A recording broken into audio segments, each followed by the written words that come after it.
चीन ने तेल के खेल में कर दिया सबसे बड़ा गोल। कतर के साथ चीन ने की सबसे बड़ी डील।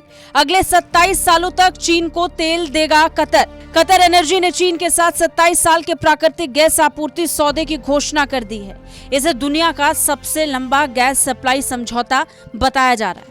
इस समझौते ने एशिया के बड़े गैस सप्लायर और गैस आयातक देश के बीच ऐसे समय में सौदेबाजी को मजबूत किया जब रूस की गैस सप्लाई पर निर्भर यूरोप के देश यूक्रेन की जंग के कारण गैस के वैकल्पिक स्रोतों के लिए हाथ पांव मार रहे हैं। वैश्विक उठापटक के बीच खाड़ी देश कतर ने चीन के साथ दुनिया की सबसे लंबी नेचुरल गैस सप्लाई डील की है। दोनों देशों के बीच हुआ ये समझौता 27 सालों के लिए हुआ है, जो 2026 से शुरू होगा। इस समझौते के तहत कतर एनर्जी अपनी new north field east project से सालाना 40 lakh ton gas China petroleum and chemical corporation को भेजेगी। ये डील 60 अरब डॉलर में हुई है।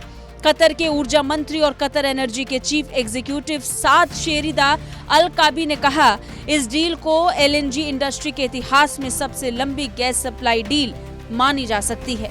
काबी ने दोहा में कहा, आज नॉर्थ फील्ड ईस्ट प्रोजेक्ट ने कीर्तिमान स्थापित किया है। ये डील क्रेता और विक्रेता दोनों के लिए बहुत ज्यादा महत्वपूर्ण होगी। काबी ने कहा, हम सिनोपेक के साथ इस डील को लेकर बहुत खुश हैं। हमारे अतीत में दीर्घकालीन संबंध रहे हैं। इस नई डील से हमारे संबंध नई ऊंचाइयों तक जाने की उम्मीद है। काबी ने यह भी बताया कि चीन और यूरोप में अन्य खरीदारों से भी बातचीत चल रही है। उन्होंने कहा कि मुझे लगता है कि वैश्विक अस्थिरता की वजह से खरीदारों को लॉन्ग टर्म सप्लाई का महत्व समझ में आ गया है। बता दें कि कतर एलएनजी एक्सपोर्ट में दुनिया का शीर्ष देश है।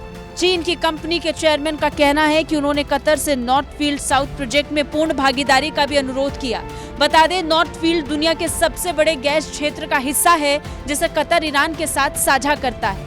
ये खबर ऐसे समय पर सामने आई जब यूक्रेन पर रूस के हमले के बाद से एलएनजी की मांग काफी बढ़ गई है। यूक्रेन पर रूस के हमले के बाद एलएनजी को लेकर प्रतिस्पर्धा लगातार बढ़ रही है। खासकर यूरोप रूस के गैस पर निर्भरता को कम करने की दिशा में काम कर रहा है। ब्यूरो रिपोर्ट, भारत तक।